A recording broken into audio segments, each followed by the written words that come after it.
Have you ever sat alone, maybe after a long day with nothing but your breath, and wondered, why do I still feel this way? You've tried. You've meditated, read the sutras, listened to talks about peace and detachment. You've chanted, bowed, and even told yourself 100 times, let it go, let it go. And yet somewhere in the stillness, there's a heaviness that won't leave. A restlessness, an ache in the heart, a silent storm inside your chest. It's strange, isn't it? You came to the practice because you were suffering. You thought, if I meditate, if I follow this path, the pain will disappear. But now, maybe it feels like it's only gotten louder. No one told you about this part. The book spoke of freedom. The teachers spoke of peace. The images showed serene monks sitting under ancient trees. But nobody warned you that when you begin to quiet the noise of the world, you might start hearing the unbearable sound of your own heart. And it asks, why am I still hurting? This question, it doesn't come out loud. It slips in during those early morning hours when the world is still dark, when your mind, for a moment, pauses its endless chase. It arrives in the middle of meditation, when you thought you'd finally found peace, but a single memory, a single fear, a single face you lost, appears behind your closed eyes, and suddenly, you're drowning again. And then comes the doubt. Maybe I'm doing this wrong. Maybe I'm not worthy of peace. Maybe enlightenment is for others, for monks in distant monasteries, not for someone like me. You see, what nobody tells you is that suffering doesn't end the moment you take refuge in the teachings. It doesn't vanish with the first chant or the 100th. It doesn't dissolve the day you sit for 30 minutes without moving. If anything, it sharpens, not because the practice is failing you, but because, for the first time, you're learning to stop running. For the first time, you've turned around and faced the monster you've spent years trying to avoid. And here's the secret no one says out loud. That monster was never a monster. It was a wounded child. It was your neglected heart. It was grief left unspoken. It was fear dressed in armor. And when the world quiets, you meet them, not as enemies, but as parts of you waiting to be seen. This path was never about escaping pain. It was never about building a fortress so thick that sorrow can't break through. It was about understanding the nature of suffering itself, learning its language, recognizing its patterns, seeing it not as a curse but as a teacher. You suffer because you care. You hurt because you've loved. You ache because, beneath the layers of roles and masks, there is a tender being within you still yearning for peace. And this moment of raw honesty, when you admit, I am not okay, is where the real practice begins. The Buddha himself never promised a life without suffering. He promised a way to understand it, to loosen its grip, to walk through it without being swallowed whole. So if you're sitting there, feeling like a failure because you still cry, because you still get angry, because the past still haunts you, listen closely. You are not broken. You are not behind. You are exactly where you need to be, standing at the edge of the path, staring down into the places you once refused to go. And yes, it hurts, but it also means you're alive. It means the practice is working. Because now you've begun to feel what was always there. And soon you'll begin to understand it, not through force, not by numbing it, but by witnessing it, by walking alongside it. And by remembering that even in suffering, there is something sacred being born. This is where our journey begins. Stay with me. There's a word in the ancient Pali language, a word so central, so essential to the Buddha's teachings that without it, none of this makes sense. Dukkha. It's often translated as suffering. But like all ancient words, it carries more than one meaning. It's discomfort. It's unease. It's that restless dissatisfaction you feel even on your best days. It's the knot in your stomach when you get what you wanted and realize it didn't fill the emptiness you thought it would.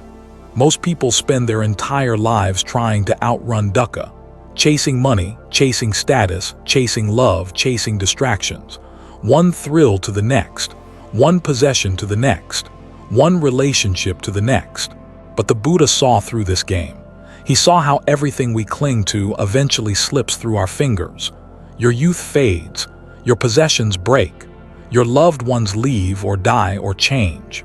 And even your own body, the only home you've ever known, will betray you one day. This isn't pessimism, it's truth. It's reality. It's what the Buddha called the first noble truth. Life, in its ordinary state, contains dukkha. But here's where so many people misunderstand. It isn't that life is constant agony. It's that even in moments of joy, there's a thread of impermanence woven through it. The meal you savor, it ends.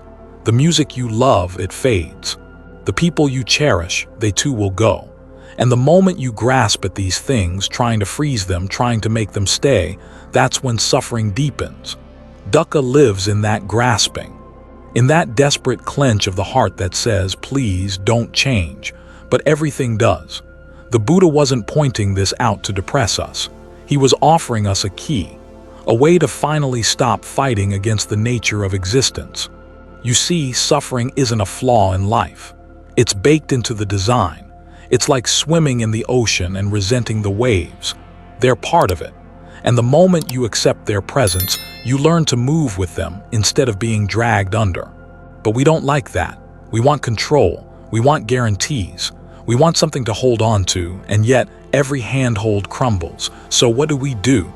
We begin by seeing it clearly, without flinching. Without the usual if only and what if. We stop pretending that one more success, one more lover, one more possession will finally make it okay. And in that raw honesty, something remarkable happens. You realize you're not alone. This isn't your suffering, it's the human condition. It's what every person in every corner of the world carries quietly inside them. The wealthy, the famous, the invisible, the forgotten. Each one of them has, at some point, whispered into the night, "Why does it hurt so much?" You see, dukkha is the great equalizer. It strips away the illusions we build between ourselves and others. It reminds us that beneath the surface differences, we're made of the same fragile hopes, the same tender hearts, the same inevitable grief. And once you understand that suffering isn't a punishment but a natural law, the way fire burns and water wets, you stop taking it so personally. You stop asking, "Why me?" And you start asking, "How can I live wisely within this?" That question changes everything. It's not about escaping pain. It's about no longer letting it define you. It's about learning to see the wave rise and fall without drowning in it. Dukkha isn't a problem to solve. It's a reality to understand. And when you do, you realize the very thing you feared most, the inevitability of loss and change, can become your greatest teacher. Because only when you accept the truth of suffering can you begin to discover the path to peace. And that path, ancient and timeless, begins with a single luminous insight. If dukkha is inescapable, then clinging is pointless. And from there, a whole new way of being starts to unfold. Let's step closer. If suffering is inescapable, and if clinging only deepens our pain, then a quiet question naturally follows. Why do we cling at all? Why do we chase the things that slip through our fingers? Why do we recoil from the things we fear? Why does the heart, knowing full well the nature of this world, keep grasping, hoping, avoiding? The Buddha taught that beneath the surface of every moment of suffering lie three hidden roots: craving, attachment, aversion. They aren't new. They didn't arrive with modern life or social media or politics.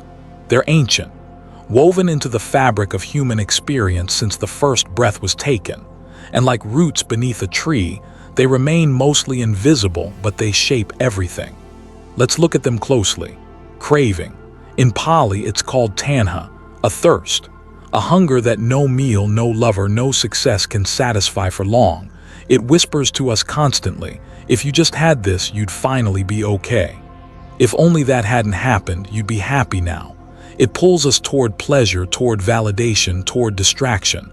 And for a moment, it works. The new car, the perfect body, the praise from others, the late-night message from someone who makes you feel seen. But like water through your hands, it doesn't last. The craving returns, more intense, more desperate. It's not the things themselves that enslave us. It's the thirst, attachment.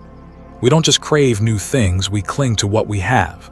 We believe that if we hold tight enough, the world won't change, The people we love won't leave. Our youth won't fade.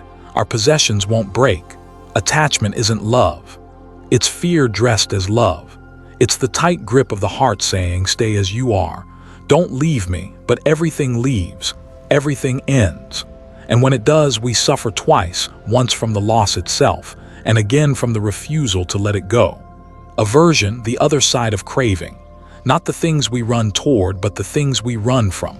Pain, discomfort, failure, death, loneliness. We build our lives around avoiding these things.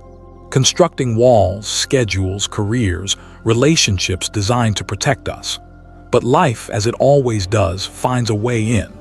And when it does, when the diagnosis comes, when the relationship ends, when the fear arrives at midnight, we suffer not just because of what's happening, but because we believed we could escape it.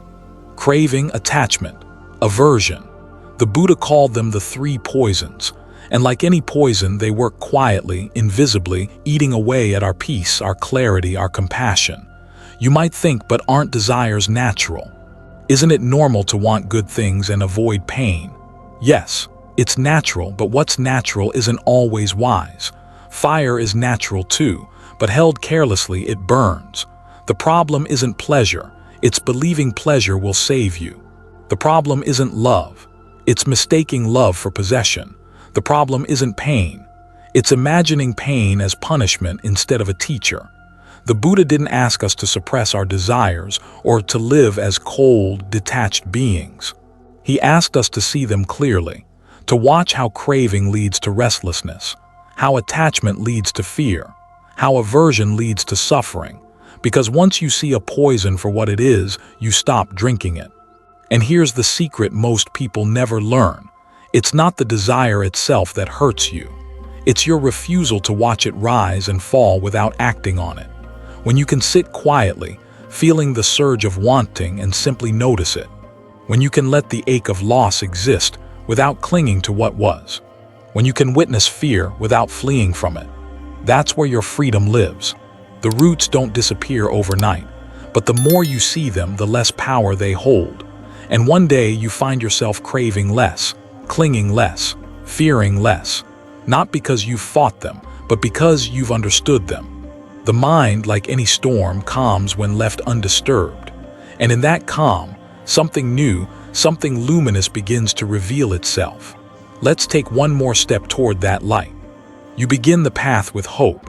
A quiet faith that if you sit still enough, breathe deep enough, let go enough, the pain will ease. The restlessness will quiet. The old wounds will heal. And sometimes it does, for a little while. The first taste of calm is intoxicating. The first time your heart opens and the world feels kinder, you believe you've crossed the threshold. That from here on it will be light. But it won't. Because there's a place on this path that no one talks about in the glossy meditation books or viral quotes online. A valley you must cross alone. The dark night of the soul. It happens when your practice deepens. When you start seeing not just the surface restlessness, but the hidden debris beneath. Old grief you thought you buried, fear you've disguised as ambition, loneliness masked by constant noise. And when you see it, truly see it, it hurts. More than before. You wonder how it's possible. You're meditating, you're chanting, you're keeping your precepts, yet the nights feel heavier, the silence louder, the heart aches in places you didn't know existed. And the cruelest trick of all, you blame yourself. Maybe I'm not doing it right. Maybe I'm too broken for this. Maybe I should just stop. But hear this and hold it close. This is not the failure of your practice. This is the proof of it. The teachings were never meant to be a sedative. They're meant to be a mirror. And sometimes what we see in the mirror is hard. When we first begin, practice is like cleaning the surface of a dusty room. It feels good. Things look better. But as you keep cleaning, you start to uncover what's been hidden beneath the floorboards for years, sometimes lifetimes. And it's not pretty. Trauma, regret, unforgiven memories, false identities you built to survive. The pain was always there. You just finally stopped running long enough to face it. And yes, it's frightening. It feels endless, but it's not. It's a passage. A sacred rite the heart endures before it can truly be free. The ancient masters knew this well. In Zen, they call it kensho, the sudden glimpse of reality that shatters your illusions. In Tibetan Buddhism, it's known as nyam, destabilizing experiences that happen when the ego dissolves. In the Theravada, it's the Dukkha nanas, insight stages filled with disillusionment, fear, and despair. They all point to the same truth. The path to awakening isn't linear. It descends before it rises. And in that descent you may feel lost. But you are not alone. Every seeker, every monk, every teacher you've ever admired has walked this valley. They too doubted. They too wept. They too wanted to turn back. What kept them going wasn't blind optimism. It was understanding. Understanding that the dark night is not darkness for its own sake. It's the mind purging what no longer serves you. It's the heart stretching its capacity for truth. It's life breaking your old self apart so something truer can emerge. The lotus blooms from the mud, never from the clear water. So if your practice hurts, if the nights feel colder, if you've touched sorrow deeper than you thought possible, know this: you are exactly where you need to be. Let it hurt. Let it ache. Don't rush to fix it. Don't cover it with distractions. Sit, watch, listen. One day you'll notice the weight is a little lighter, the breath a little easier, the dawn a little closer, and in that stillness something unexpected arrives, a quiet strength. Not the fragile kind born from good days and easy victories, but the unshakable kind forged in the dark. And with that strength you'll be ready, because on the other side of this night a wisdom waits. One that isn't borrowed from books or teachers, but carved into your very bones. And it will show you a truth about suffering you never saw before. Let's walk toward it now. There's a subtle danger along this path, one so quiet, so convincing, it often arrives dressed as wisdom itself. And it sounds like this: I'm more awakened than others. I've gone deeper. They're still caught in delusion, but not me. It creeps in the moment your practice starts to bear fruit, when you find yourself calmer than you used to be, when anger doesn't hook you as easily, when you can sit longer, breathe softer, let go quicker. At first it feels like humility. You tell yourself, I'm grateful for these insights. But then, without warning, the mind claims ownership. I did this. I've risen above. Look how far I've come. This is what the old teachers warned us about. The most seductive of illusions, spiritual ego. Unlike worldly ego, which boasts in obvious ways in titles, wealth, status, spiritual ego wraps itself in robes of humility. It quotes ancient texts, it speaks softly, it meditates daily, but at its core it's the same craving, a desperate need to feel superior, to be seen as wise, to matter more than others, and it's lethal. Because while worldly ego is easy to spot, spiritual ego hides behind virtue. It convinces you that you've left the world behind, while secretly clinging tighter than ever. You start judging others. The neighbor who argues with their spouse, the colleague who chases money, the friend who complains about their petty problems. You tell yourself, poor souls, if only they knew what I know. But in that very thought, you're lost again. Because the heart of Buddhist practice was never about being better than anyone. It was about seeing that, at the root, there is no one to be better than, no separate self to exalt, no others to pity. The great Zen master Huang Po said it plainly: the moment you consider yourself enlightened, you are not. And perhaps the cruelest irony is this: the deeper you go, the more refined the ego becomes. It doesn't die easily. It just changes masks. At first it wants to be wealthy, then it wants to be admired, and eventually it wants to be enlightened. But the hunger's the same. It's why so many seekers stall here. They mistake altered states for awakening. They collect mystical experiences like trophies. They recite precepts like credentials, all while missing the point. Because true awakening is not an accomplishment. It's not a badge you wear or a title you earn. It's the silent, unnoticed dissolving of the very one who craves those things. It's a homecoming, not to something grand, but to something simple, to the quiet ordinariness of breath, of sound, of sky, to the deep knowing that there was never anyone here to be superior or inferior. And when that lands, when you truly feel it, not just conceptually, a lightness follows. You no longer need to posture, to be the most mindful in the room, to correct others' illusions, to subtly perform your enlightenment. You can just be compassionate when someone stumbles because you know how often you've stumbled too. Patient when others grasp because you remember how tightly you once clung. Kind to those still asleep because you felt the ache of waking up alone. The ancient texts call this the humility of no self. It's not thinking less of yourself. It's seeing that there was never a separate self to defend or glorify in the first place. And from that space, your practice ripens, not because you've built it higher, but because you've finally let it be simple. No need to be special. No need to win at spirituality, just this breath, this step, this open, unguarded heart. And in that state, the suffering softens, not because life stops hurting, but because the one who insists on owning the hurt begins to dissolve. And with it, the final layer of craving falls away. But there's still one more veil we need to see through before we're truly free. It's not craving, not aversion, not even ego. It's something far older, far deeper. A misunderstanding so ancient, it threads through every thought, every fear, every desire you've ever known. We'll face it now.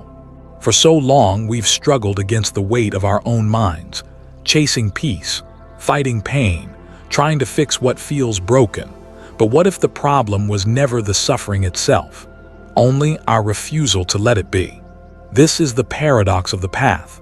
The more you try to escape suffering, the tighter it clings to you. The more you grasp for peace, the more elusive it becomes. You sit in meditation, forcing yourself to be calm, and agitation stirs.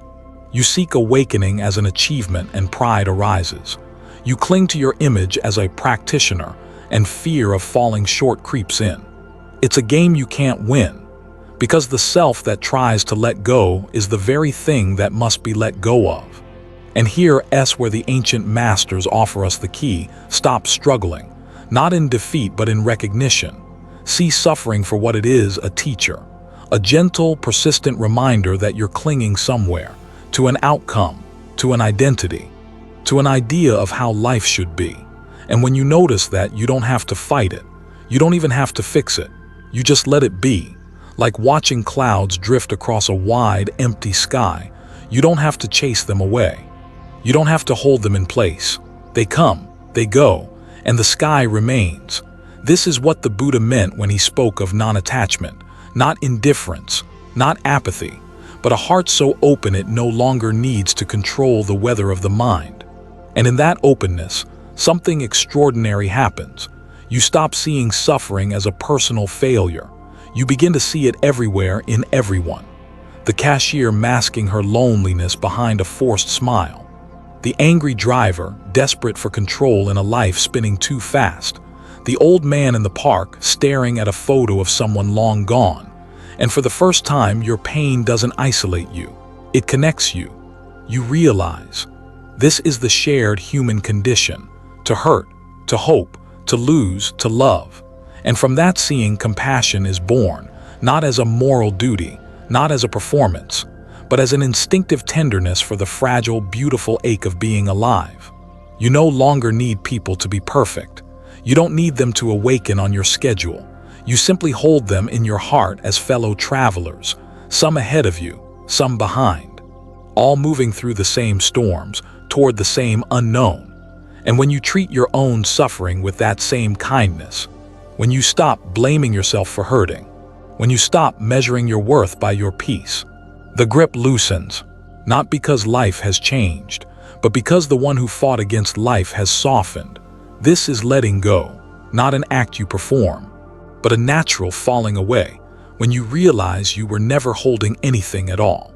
And it's here, not in mystical visions or years of seclusion, that the path begins to bloom, in the simple, daily acts of compassion for yourself, for the world, a gentle hand on your own trembling heart, a kind word to a stranger, a willingness to feel it all, the sorrow, the joy, the ache, the awe, because this is what awakens us, not escaping life's mess, but loving it as it is, And when you live like this, each moment becomes the path, each breath a bow, each hurt a teaching.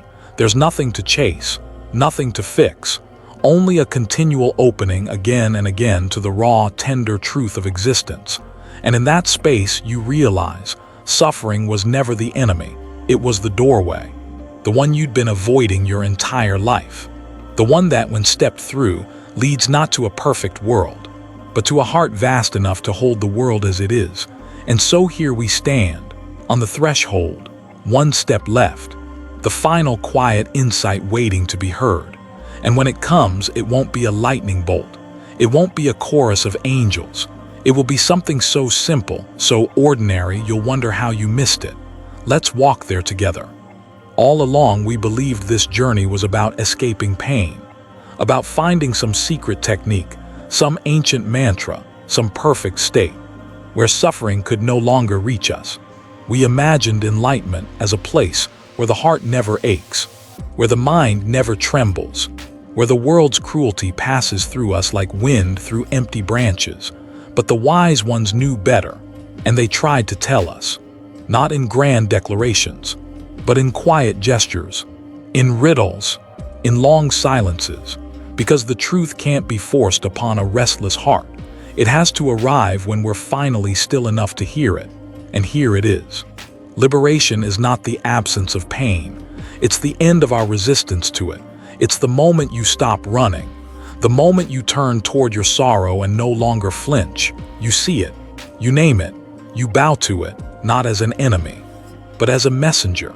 Every wound, every loss, every moment of loneliness you've tried to outrun was never meant to be conquered. It was meant to be met with honesty, with tenderness, with an open palm. And when you do that, something inside loosens. The tightness in the chest, the knot in the throat, the belief that this shouldn't be happening dissolves, and you find, perhaps for the first time, that you are vast enough to hold it all. The ache, the joy, the uncertainty, the silence, nothing to add, nothing to subtract, just life exactly as it is. And in that unguarded space you realize there's no other world, no hidden sanctuary waiting for you somewhere down the path. There's only this raw, imperfect, unscripted moment. And it's enough. It was always enough. The great masters, when asked to summarize their teaching, would often say, nothing whatsoever should be clung to. Not even peace, not even enlightenment, not even the idea of a self who suffers. Because when there's nothing left to grasp, there's nothing left to fear, and that is freedom. So wherever you are right now, on a meditation cushion, in a crowded train, alone in your room at midnight, know this: you are already on the path. And every breath you take, every moment you turn inward, every time you choose to be kind when you could have turned away, that is awakening. It doesn't look like what you imagined. It isn't dramatic. It isn't grand, but it is real. And it is yours. Take your time. Let it unfold. And when you forget, as you will, come back over and over, not because you must, but because something in you remembers what it's like to be free. And before we part tonight, if this reflection touched a quiet place inside you, if it made you feel a little less alone in your practice, I'd be honored if you'd share it. Leave a comment, share your own story, or simply drop a quiet "I'm here." This space isn't mine, it's ours. And together, step by step, we remember what the ancient ones always knew: freedom was never somewhere else.